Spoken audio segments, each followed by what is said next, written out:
Welcome back to my YouTube channel. तो guys, कैसे हैं आप सब? आई होप कि अच्छे ही होंगे। तो हम आज बात करते हैं भारत के राष्ट्रपति टॉपिक जो है उसके बारे में हम बात करेंगे और उसके बारे में हम बताएंगे कि भारत के राष्ट्रपति की क्या शक्तियां हैं, क्या उसके पास ऐसी पावर होती है, क्या सब कुछ होता है। आज हम इस वीडियो में आपको कंप्लीट वीडियो में बताएंगे। तो गाइस, बात करते हैं ये भारत की राष्ट्रपति।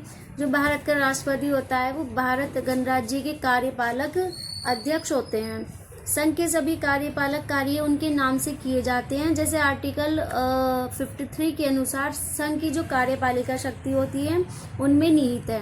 वह भारतीय सशस्त्र सेनाओं का सर्वोच्च सेना नायक भी होता है। सभी प्रकार के आपातकाल लगाने व हटाने वाला, युद्ध शांति की घोषणा करने वाला होता है। वह देश के प्रथम नागरिक हैं। भारतीय राष्ट्रपति का भारतीय नागरिक होना आवश्यक है और राष्ट्रपति के पास पर्याप्त शक्ति होती है।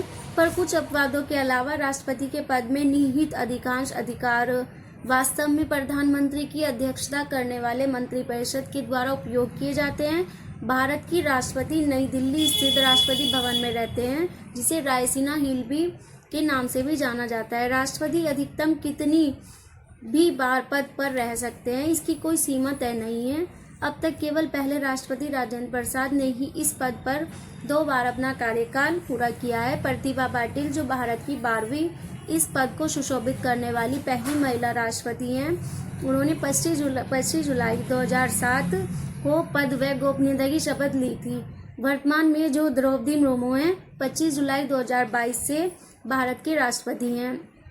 और इतिहास क्या कहते हैं?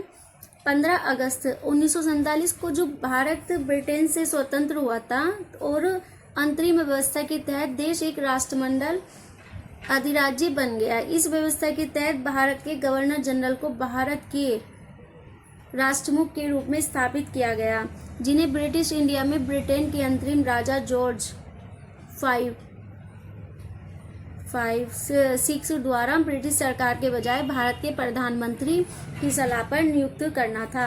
यह एक अस्थायी उपाय था, परंतु भारतीय राजनीतिक प्रणाली में साझा राजा के अस्तित्व को जारी रखना सही मायनों में संप्रभु राष्ट्र के लिए उपयुक्त विचार नहीं था।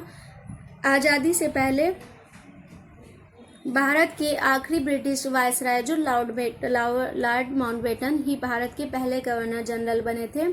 जल्दी उन्होंने क्या किया, चक्रवर्ती जो राजगोपालचारी थे वो उनको यह पद सौंप दिया, जो भारत के इकलौते भारतीय मूल के गवर्नर जनरल बने थे। इसी बीच डॉक्टर जो राजेंद्र प्रसाद के नेतृत्व में संविधान सभा द्वारा 26 नवंबर 1949 को भारतीय संविधान का मसौदा तैयार हो चुका था। 26 जनवरी 1950 को औपचारिक रूप से संविधान को जो स्वीकार किया गया था। इस स्थिति का प्रतीकात्मक महत्व था, क्योंकि 26 जनवरी 1930 को भारतीय राष्ट्रीय कांग्रेस ने ब्रिटेन से पहली बार पुनः स्वतंत्रता को आवाज दी थी। जब संविधान लागू हुआ और राजेंद्र प्रसाद ने भारत के पहले राष्ट्रपति का पद संभाला, तो उसी समय गवर्नर जनरल और राजा का पद एक निर्वाचित राष्ट्रपति द्वारा प्रतिस्थापित हो गया।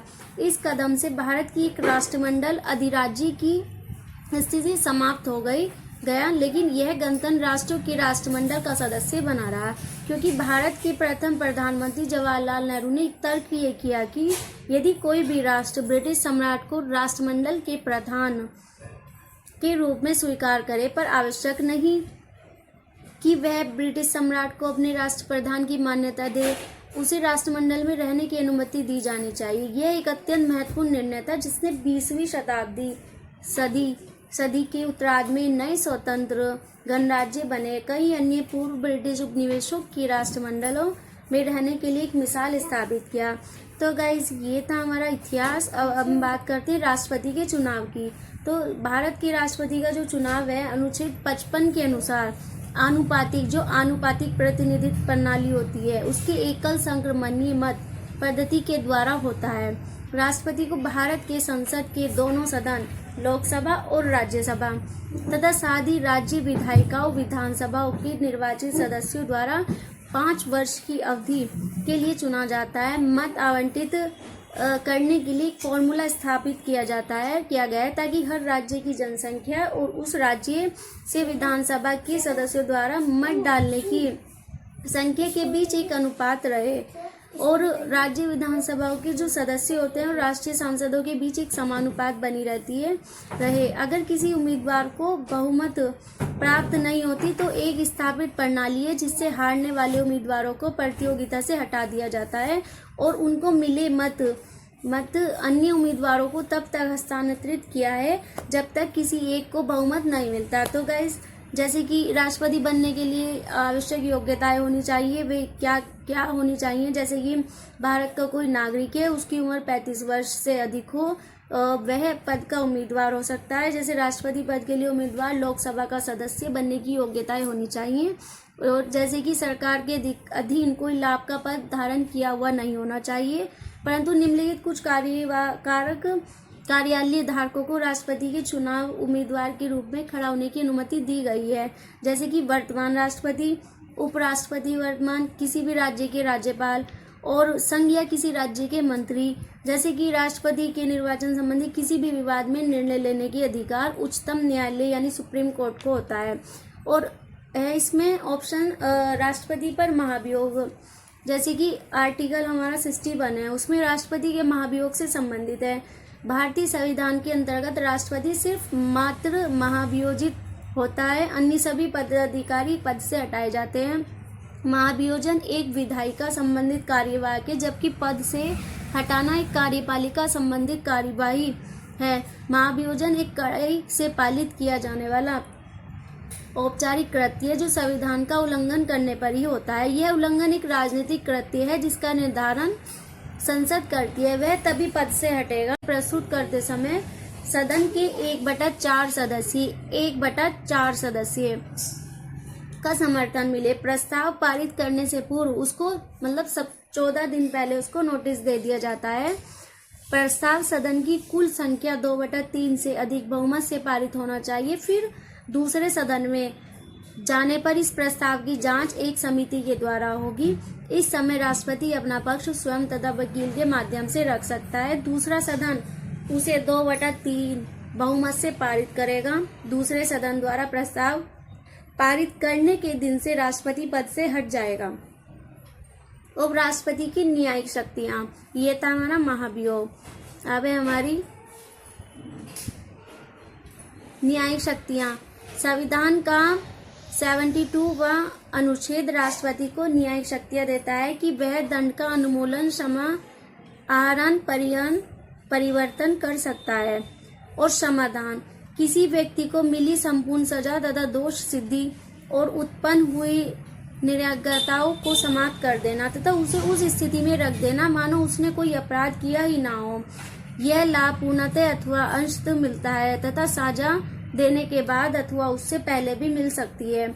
लघुकरण, जैसे कि दंड की प्रकृति कठोर से हटाकर नर्म कर देना। उदाहरण, सश्रम कारावास को सामान्य कारावास में बदल देना। परिहार, दंड की अवधि घटा देना परंतु उसकी प्रकृति नहीं बदली जाएगी।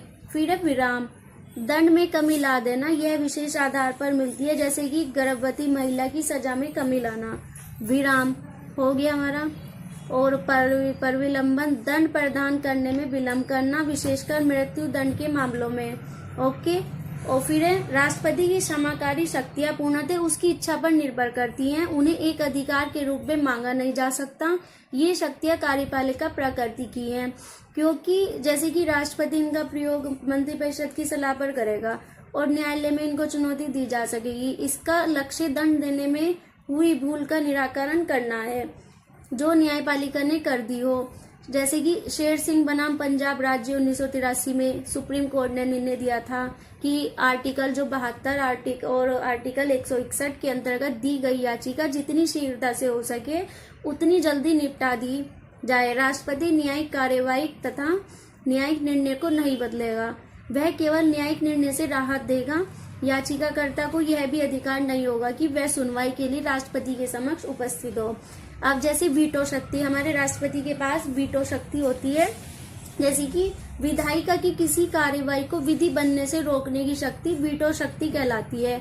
संविधान राष्ट्रपति को 3 प्रकार की वीटो शक्ति देता है।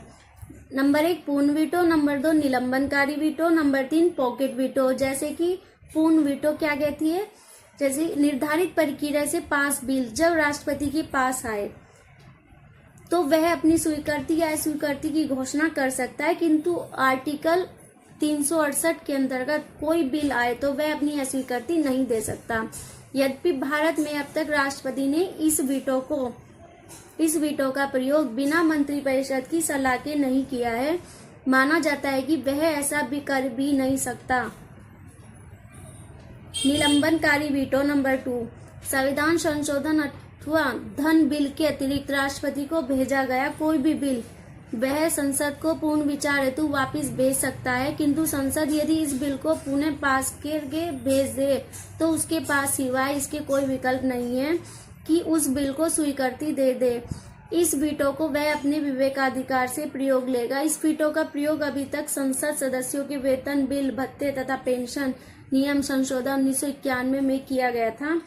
यह एक वित्तीय बिल था। राष्ट्रपति, जैसे कि जो राष्ट्रपति हैं रामस्वामी वेंकटरमन ने इस वीटो का प्रयोग इस आधार पर किया गया कि यह बिल लोकसभा में बिना उनकी अनुमति के लाया गया था। पॉकेट वीटो नंबर 3, संविधान राष्ट्रपति को स्वीकृति या अस्वीकृति देने के लिए कोई समय सीमा नहीं देता है। यदि राष्ट्रपति किसी बिल पर कोई निर्णय ना दे, जैसे कि सामान्य बिल, न कि धन या संविधान जन, तो माना जाएगा कि उसने अपने पॉकेट वीटो का प्रयोग किया है। यह भी उसकी विवेकाधिकार शक्ति के अंतर्गत आता है। पैप्सू बिल सुना होगा आपने। पैप्सू बिल 93 में तत्कालीन राष्ट्रपति ज्ञानी जैल सिंह ने इस वीटो का प्रयोग किया था। अब राष्ट्रपति की संसदीय शक्ति, राष्ट्रपति संसद का अंग है। कोई भी बिल बिना उसकी स्वीकृति के पास नहीं होगा अथवा संसद सदन में भी नहीं लाया जा सकता। राष्ट्रपति की विवेकाधीन शक्तियां, आर्टिकल 74 के अनुसार जैसे कि 74, आर्टिकल 78 के अनुसार प्रधानमंत्री राष्ट्रपति को समय समय पर मिलकर राज्य के मामलों तथा भावी विधेयकों के बारे में सूचना देगा। इस तरह अनुच्छेद 78 के अनुसार राष्ट्रपति सूचना प्राप्ति का अधिकार रखता है और यह अनुच्छेद प्रधानमंत्री पर यह एक संवैधानिक उत्तरदायित्व रखता है। यह अधिकार राष्ट्रपति कभी भी प्रयोग ला सकता है। इसके माध्यम से वह मंत्रिपरिषद को विधेयकों, निर्णयों के परिणामों की चेतावनी दे सकता है। जब कोई राजनीतिक दल लोकसभा में बहुमत नहीं पा सके तब वह अपने विवेकानुसार प्रधानमंत्री की नियुक्ति करेगा। नंबर 4, निलंबन वीटो पॉकेट भी विवेकी शक्ति है। नंबर 5, संसद के दोनों सदनों को बैठकर हेतु बुलाना। अनुच्छेद 6 75(3) मंत्रिपरिषद के सम्मिलित उत्तरदायित्व का प्रतिपादन करता है। राष्ट्रपति मंत्रिपरिषद को किसी निर्णय पर जो एक मंत्री ने व्यक्तिगत रूप से लिया था पर सम्मिलित रूप से विचार करने को कह सकता है। लोकसभा का विघटन यदि मंत्रिपरिषद को बहुमत प्राप्त नहीं है। अब है संविधान के अंतर्गत राष्ट्रपति की स्थिति, जैसे कि रामजस कपूर वाद था और शेर सिंह वाद में निर्णय देते हुए सुप्रीम कोर्ट ने कहा कि संसदीय सरकार में वास्तविकता कार्यपालिका शक्ति मंत्रिपरिषद में है, जो 42 और 44 संशोधन से पूर्व अनुच्छेद 74 का पाठ था कि एक मंत्रिपरिषद प्रधानमंत्री की अध्यक्षता में होगी जो कि राष्ट्रपति को सलाह सहायता देगी। इस अनुच्छेद में यह नहीं कहा गया था कि वह इस सलाह को मानने हेतु बाध्य होगा या नहीं, केवल अंग्रेजी परंपरा के अनुसार माना जाता था कि वह बाध्य है। 42वें संशोधन द्वारा अनुच्छेद 74 का पाठ बदल दिया गया। राष्ट्रपति सलाह के अनुरूप काम करने को बाध्य माना गया। 44वें संशोधन द्वारा अनुच्छेद 74 में फिर बदलाव किया गया। अब राष्ट्रपति दी गई सलाह को पूर्ण विचार हेतु लौटा सकता है, किंतु उसे उस सलाह के अनुरूप काम करना होगा और उसे दूसरी बार उसको मिली हो। ओके गाइस, और तो गाइज ये थी हमारी पूरी डिटेल प्रेसिडेंट से रिलेटिव। तो गाइज अगर आपको मेरी वीडियो अच्छी लगी हो तो लाइक करना, शेयर करना और कमेंट करना। ये हमारा पूरा चैप्टर था प्रेसिडेंट का। Okay guys, bye bye, take care.